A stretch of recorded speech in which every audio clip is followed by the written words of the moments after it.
All right, so here we go. So thank you all so much for being here with me on the Project SoulShine first ever team Zoom call Monday Motivation. Thank you, yay! So excited. Hey, Lisa. Hey. Hey, just saying, we're just like getting going. Just saying, hey, what's up? It's like it's strange to be here after just chatting in the little Hi, Facebook Danielle. chat. Hey, how are you? Good. How are you? Good. I can turn. I'm parked now, so I can turn my light on, so you can kind of see me. Oh, there we go. Cool. So this one was really just going to come on and just say hi and just any questions that people have right now as far as something that needs to get answered, updating on anything. I know that I thought I read that Sean and Samantha were going to go live again this week. I'm not sure what day yet, but that will be very cool. And I'll be sure to update in the group when they are.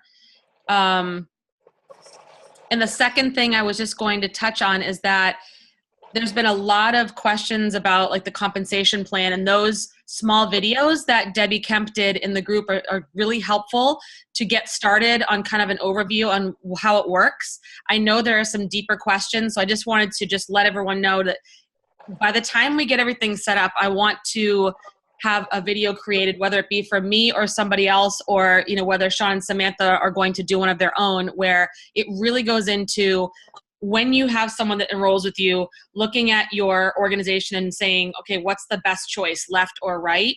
And Sean did tell me that they're working on having an automated feature in the back office that'll suggest where would be the best place to put somebody based on what you have so far.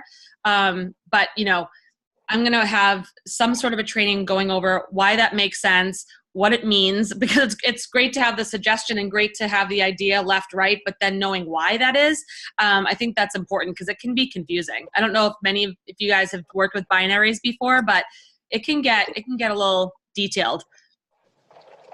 I'm new to MLMs altogether, so never done it before. I was with Beachbody for a little bit, and that's what they use. So I'm a little familiar with it. Okay. All right, cool. So just stay tuned for that. The other thing that I wanted to just touch on, because there were some questions earlier in the Facebook chat about if you're with another network marketing company right now, how to go about saying something on your Facebook wall. And as far as Volo is concerned, the only thing that they're not allowing us to do is mention Volo in the same post as another company. We could absolutely have more than one, or you can have your own company outside of MLM, but they don't want another company's products mentioned in the same post with Volo, if that makes sense. So other than that, it's really up to each individual person how they want to share everything, all of their products or services on their own page. Are all of you working multiple companies right now? I'm not. No. Okay. I am. I have questions about that, actually. Okay. I work a 9 to 5. I have got a great day job, so this is going to be a side business, the week my kids are at their dad's, weekend, sort of an extra. When you're with an MLM, do you need to have a business license? No, you don't. Okay. All you need to do is to make sure when you go to tax time that you're reporting your income as opposed to a W-2, you're 1099. So you're reporting your gross income. You're putting some aside to cover your own taxes with that. Okay. Because of course it won't be deducted up front like a paycheck. And then just making sure you keep very, very close track of expenses. Right. Okay. Yeah. But if people want to have their own like LLC, if they want to have their own doing business as their own sole proprietorship, that's totally up to you, but it's not a requirement by any means. Okay. I wasn't sure because I'm in Canada if it's any different, but yeah. Oh, well, that's a good question. I don't know about Canada. I don't think so, but I don't know. I have a cousin who is with Party Light, so I can ask her what she does with having Party Light as a side business. So. Oh my gosh, Party Light. I haven't heard of that for so long. She started That was my first ever company. Yeah. Oh my gosh, I'm going to say right here it was mine too. And I totally forgot about it too because I didn't do a lot with it at the time because I didn't realize how powerful it all was. Yeah. Right. Yeah, it was like 20 years ago. I had no clue. I just wanted free candles, but Amen. Me too. and cheese and crackers and have parties with people. That's what I wanted, but no idea. All right, cool. Well, if I actually know that Sean and Samantha, I believe, are originally from Canada. I can just even message them real quick. Okay. But I doubt it. But I'll ask. Because really, we're making commission, right? Yes. Gotcha. Yep. So, is there any other? Do any of you have any other questions as far as working another business and Volo at the same time, as far as like posting strategy, that kind of thing? Jen, have you heard anything about have Sean or Samantha said? Because I have, not that I'm actively working it right now because of school, but my spiritual mentoring business that I already have, I have a couple of courses that I already designed. Like, is that a conflict of interest? I know a couple of my girls were asking me about that. No, I believe the only concern that the Volo would have is that we're not permitted to teach their classes word for word at this point. Okay. That's their own trademark, but other than that, no. Okay, cool.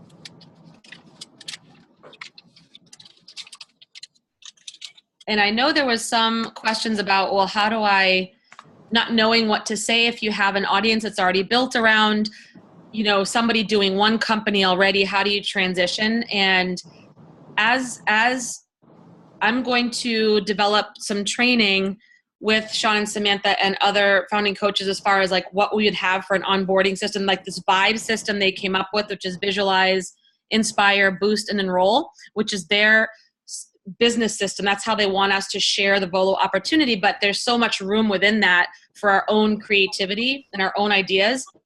So we're going to do a mastermind on really, what does that look like? What does that mean? Like visualize. What are some things? Like to me, that means figuring out what your vision is, figuring out what it is you want, maybe doing some, if we have any limiting beliefs or blockages around money or success or whatever we have, any self-worth, any of that. That to me is when you're visualizing something, you want to get that whole picture set for yourself because that's going to motivate you throughout the entire rest of the thing.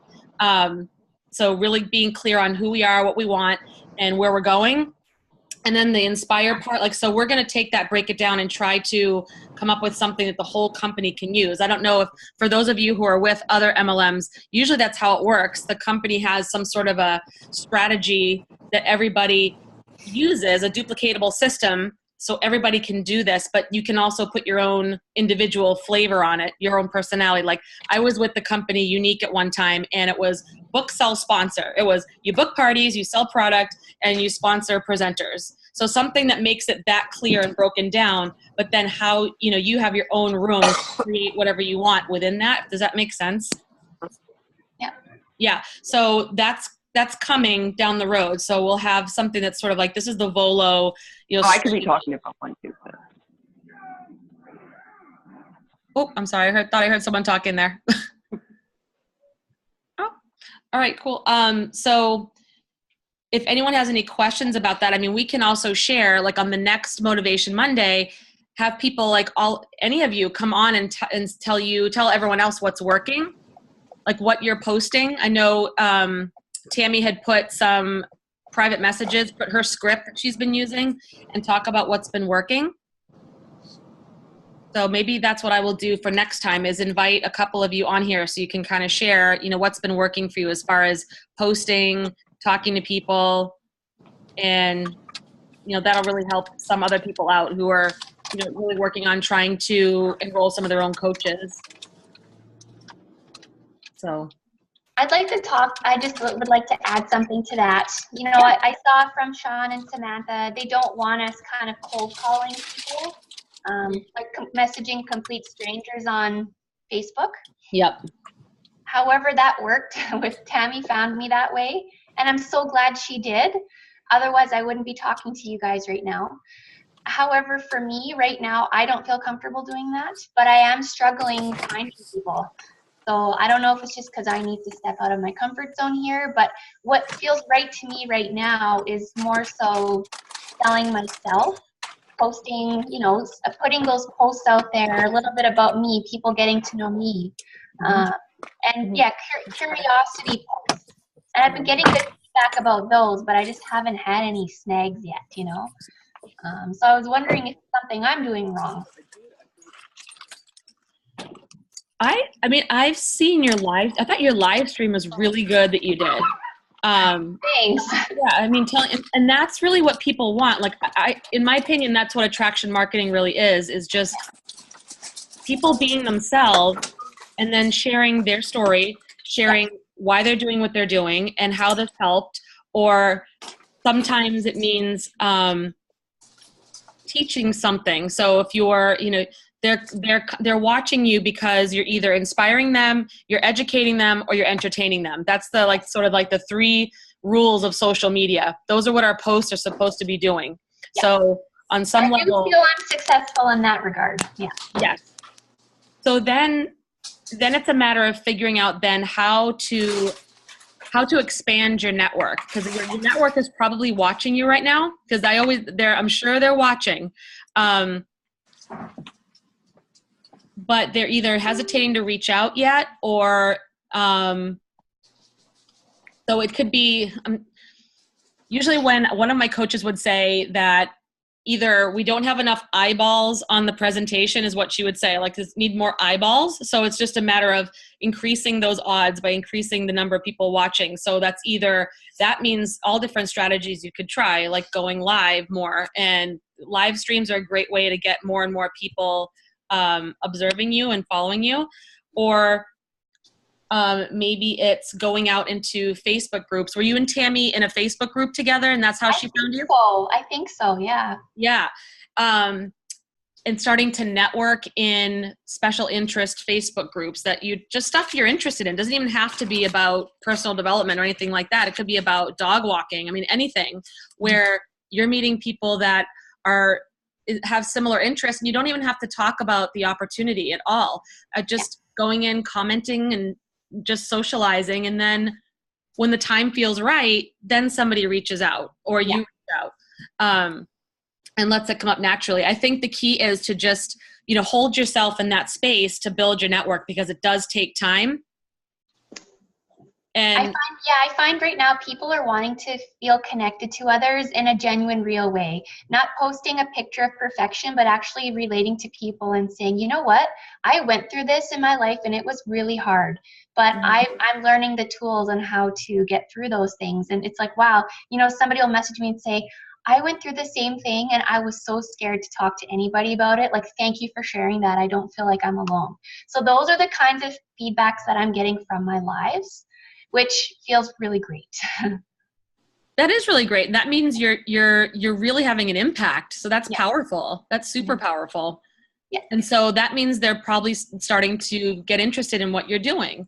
Yeah. And just keep on watching. So those little curiosity posts are great after that. And honestly, just sharing pieces of what you're learning, what's really what's inspiring you right now. Anything that, I mean, what do you envision for yourself being on your Facebook page? Like, if you were doing more lives, what do you think, like, where's your special gifts that you think you would really be able to shine in a Facebook Live? Yeah. Like, for me, it's angel card reading right now. I haven't done any specific training on anything for a long time. It's just now angel card reading. That's where my audience is starting to really grow. But for you, it might be, I don't know, telling a piece of your story or something that you went through that people can connect with you on.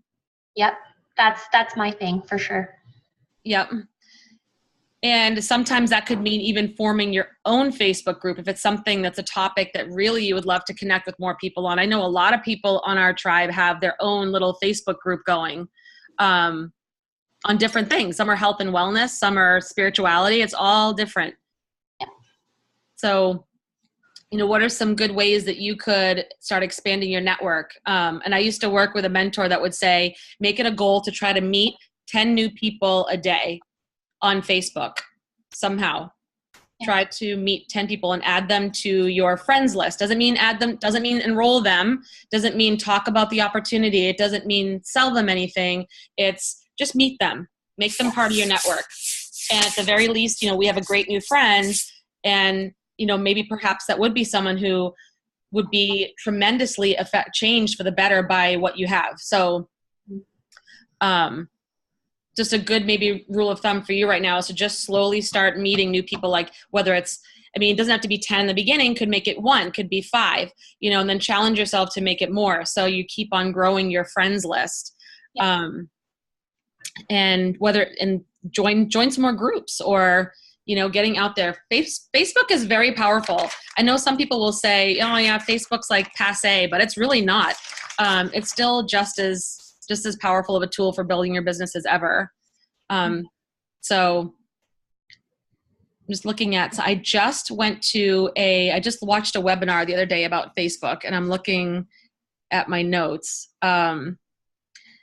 It was, I don't know if you've seen this, I did suggest it in the group, that it's the group Social Impactors by Brian Fryer. And he seems to be really big with Monate. I'm noticing he's got a huge Monate following. So I've been kind of picking out, I've watched some of his webinars. I'm kind of picking out some things that I thought were interesting. And he suggested that same thing. Ask ourselves, how there's 3 components to it.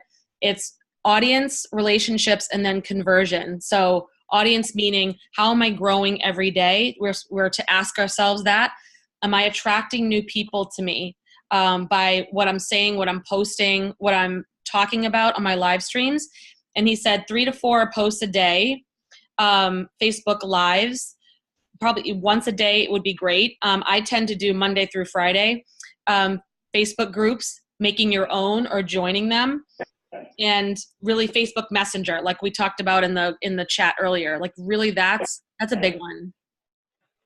That's a big one. Facebook Messenger, I think, is just a wonderful way. And the cold messaging, have you and Tammy never spoke over in the group before? Like, what do you mean? Previously to signing up with Volo? Yeah, before she messaged you. No, never. Ooh, I wish she was on here. I would love to ask her sort of what inspired her to message you and reach out like that. It happened for a reason, obviously, and I'm glad it did. And actually, all of my ladies, except for one, I have not spoken to prior to signing them up for Volo. Oh my gosh, that's amazing. So you had just reached out. Had you identified that they would be someone that would be good for this? That you? You do a little bit of Facebook stalking. You check out their profile to make sure that they're on this, their profile is going to say if they're, on this path, if, you're going to get a good vibe from it.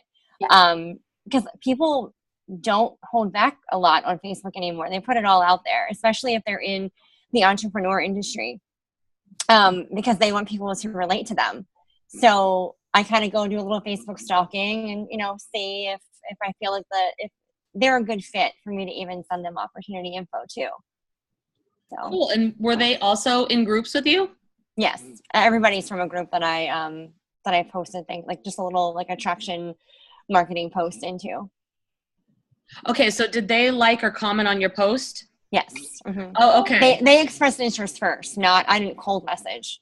Okay. They had I would never send a message if they didn't ask first. And most of the groups that I'm in are spiritual types of groups anyway. So. Okay. Yep, and I have to agree. That's mostly where I'm speaking with people as well, is from messaging people who comment or like on my posts. And I even start conversations like that with posts that have nothing to do with Volo. Just even if it's a picture of my kids, I might message them and say, hey, thank you for loving my picture. I appreciate it. It was a fun day. And then just start a little conversation. And I have no attachment to the outcome whatsoever. It's just, it's actually become fun. I mean, let's face it, I'm a mom of 4. I don't get out that much. So actually I treat it like it's a party. I do. Absolutely. I hear ya. I had no idea what Facebook algorithms were until like a week ago. I had no clue. And then once I've actually caught on to what it means, like Kerwin Ray, I don't know if you guys follow him at all. I liked and shared one of his posts, and he messaged me to thank me for sharing his post. I was like, oh my God, I had a little bit of that, oh my God, a celebrity talked to me feeling. It was But yeah, I had no idea what a Facebook algorithm was until last week. So I'm absorbing all of this. I felt very weird actually accepting friend requests from complete strangers. I thought, ooh, this is new. How do I feel about this? Right. But I'm going for it. I did unfortunately have one huge creep who I did have to unfriend. It was not get him. Yeah, I was wondering. I wanted to ask you guys, do you get those too? Absolutely. Okay. You just you block and you delete and like I felt like I needed to take an energy shower after talking to this person. Like his energy was just foul even through Facebook. Yeah. Yeah. See you later. Yeah. Or those fake profiles. Yeah. If you go to it and there's only like 3 pictures and they have 2 friends, see ya. Yeah, exactly. Yep, exactly. And I suggest that personal profiles are public. And I know sometimes that's even out of the comfort zone for people, but I treat my personal profile like my storefront. That has become my storefront. So if whatever I'm putting there, I'm always keeping that in mind. And I open it to the public. Now I may switch some of the individual posts to friends only, like pictures of my kids.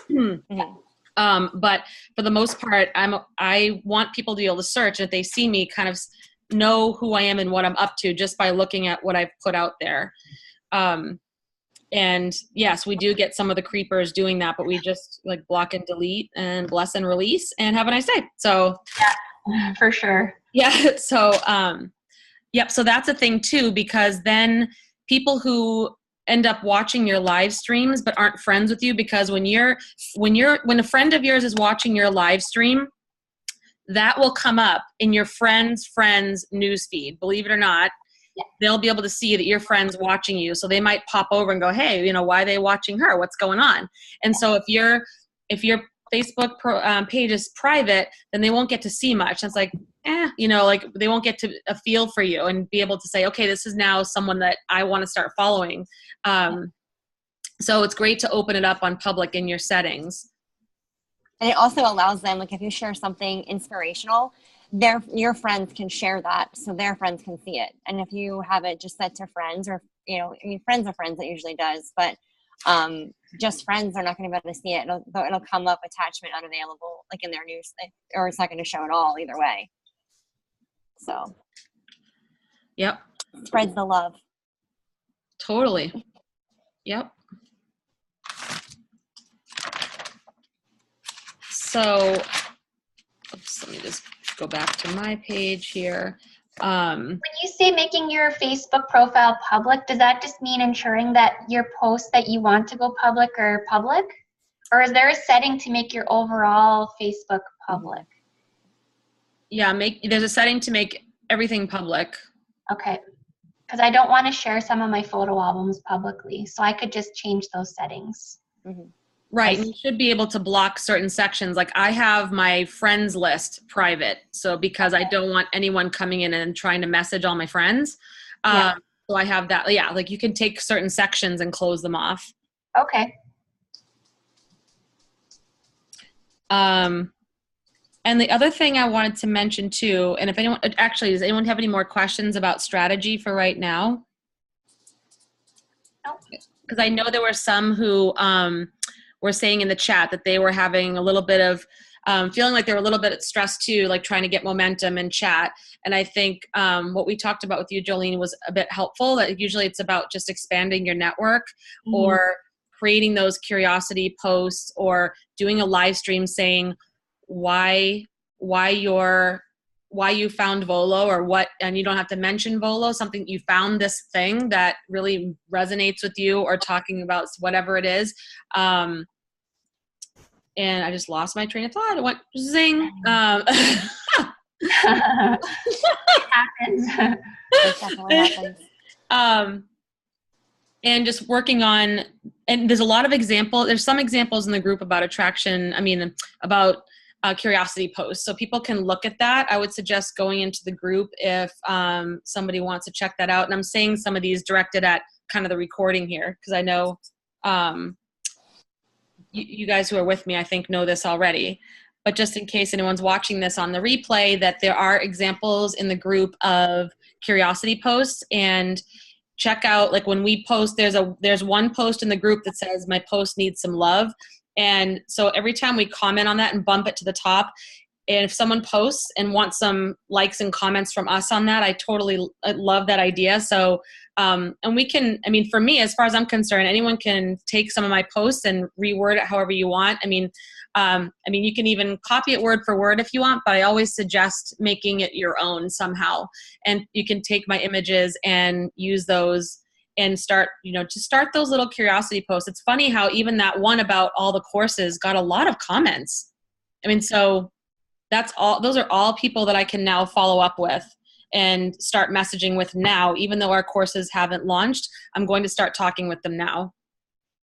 So I have a question about customers. As far as selling the courses, if they're only interested in one certain thing and doesn't want to do the rest, how do we go about that? I think that's okay. That's their choice. If they want to just purchase one, they can go ahead and do that. Okay. Yep. And I would just work on, that's an opportunity for each of us to really work on our own experience. Like what's the experience working with us? That's going to be our opportunity. If we're going to have somebody who's going to purchase courses again and again, part of it is the courses. Are they loving this? Are they loving this material? Is it resonating? Are they feeling like they're making transformation? The other half of it is us. Like what's our customer experience working with us as coaches? I think that's going to be another factor as to whether or not they buy more courses or not.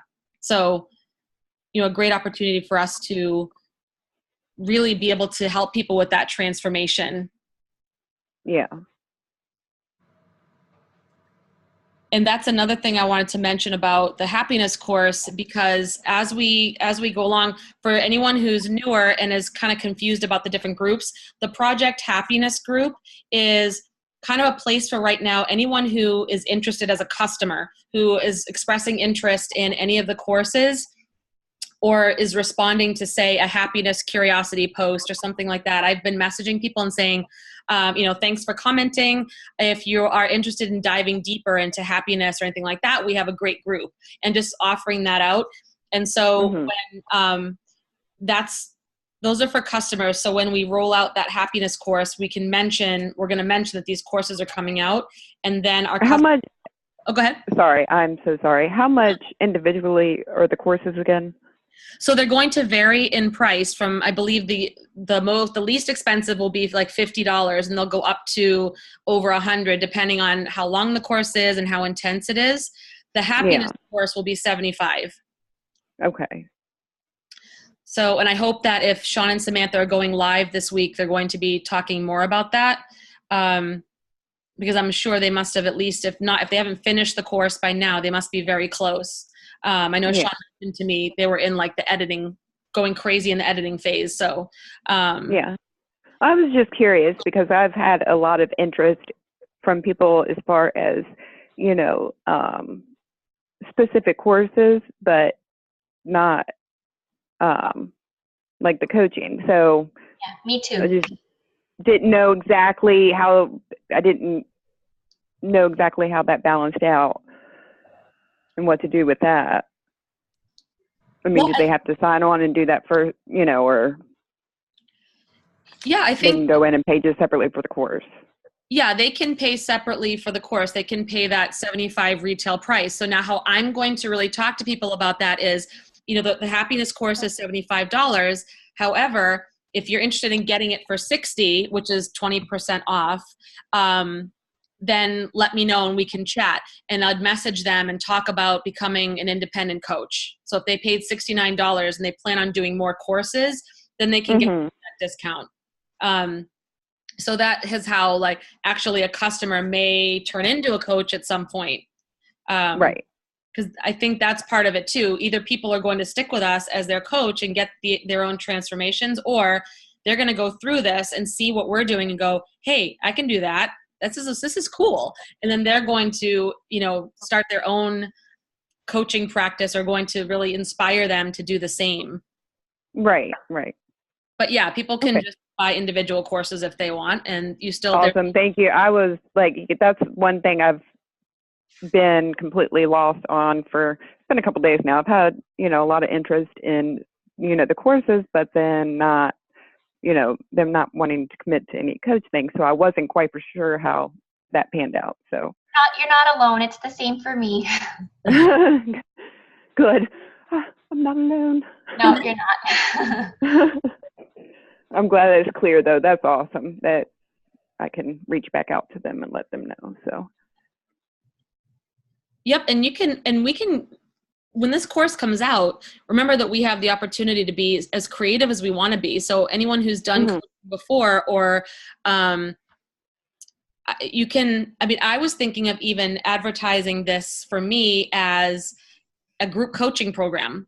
It's, 6 weeks for $75 or something like that. Like that's not MLM-ish, it's kind of, there's actually, that's very much coaching packages that are done all the time. And that's actually a fabulous idea, Jen, because actually Melissa and I had some, we were chatting about, if we're selling a $75 course, of course we want this to be a fruitful, we want to earn money during this too. It's not all about the money, but we're putting the work in. We want to make an income from it. And we were kind of like looking at it, and she's like, it kind of just seems really low for a lot of work that we're putting in. And I'm like, yeah, but it's we're helping people. We're coaching, we're helping get the message out there, and that's our mission. But doing it as a group program is an amazing idea. I love that. Because you're not repeating yourself to each individual person, multiple times a week when you're helping them out. So that, and it gives people the sense of community.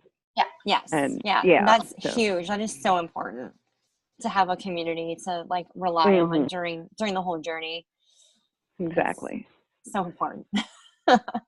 Yeah. And I think that we have everybody, we're building this Project Happiness group together, but I envision that when the course launches, that we're all going to have our own individual groups or practices going on with our own customers. That would be a bit confusing if we were all together doing that. Yeah. Oh yeah. And that's where we need to really develop ourselves anyway. So I was planning on my vision right now is to run a group coaching program, and then you get to create. It's kind of cool. You get to create anything. Are you going to go live once a week for Q&A? Are you going to, have a Facebook group? And I don't know. You can do anything in there. You can really do anything that you want to do. I'm going to probably have do that, go live once or twice a week, do check-ins, maybe do a little bit of go through the challenge, because this stuff is all done for us. And that's the great thing. A lot of times we have to make this up from scratch. So it's kind of nice that it's done, and then have Voxer so people in between can Voxer me. But yeah, that's kind of the angle that I'm thinking of going right now. And that way, to me, it feels less like selling a course and more like I'm providing this service for this group that they can make this investment in themselves, and they can be part of this whole, kind of like a Beachbody coach, I guess. I see a lot of Beachbody coaches do that. They'll go, okay, we're having our September accountability group, and then everybody's doing the workout or the meal plan. Wasn't you Joyce from Beachbody? You did Beachbody? Yes. Yeah. I like the way they do that, and I'll usually get it's really cool. Yeah, and it probably makes it a lot easier. Yeah, because a lot of times you don't have to really be there. They're answering questions for you. You still, can pop in, obviously, but the people doing it, they interact more with each other. So they answer each other's questions. And then it also opens up, if you do example, with that one, if you did like several programs together, it made interest for another program. So it kind of opened that up. Yes. Like this is a shift shop group. Now we're going to do Kayo. Sorry. Yeah. Right. Yeah. Right. I didn't explain that very well, but yeah. Yeah, that's great too. So again, I think that's a nice way to roll it into the next course. So where your customers are like, oh, this was so much fun that now we're going to do this. Right. Right. So that's pretty awesome. Yeah. So And you can't beat the price point. $75 either for one-on-one or group coaching. That is like, and all the knowledge you're going to get from it and the growth you're going to get from it. It's like, I don't know. It's an amazing price. It really is. There's people paying like $1,000 for coaching. Oh my God. Yes. And then you're going to a coaching session, but hello, we're going to sell you a video and you get to keep it after. Forever and ever. Yes. Like that's incredible. Yes. yep. And I that is what Sean and Samantha envisioned, is really bringing people this amazing work for such a price that people have to, it's accessible to almost everyone. Yes. I love that. Yeah. Because I feel like this is stuff people should know. Like people should be learning this. People should be, living from this perspective, because it just opens up a whole new world of things for them. And a lot of people don't, because they don't have the time to Google it on their own, because it's a rabbit hole you can go down forever and ever.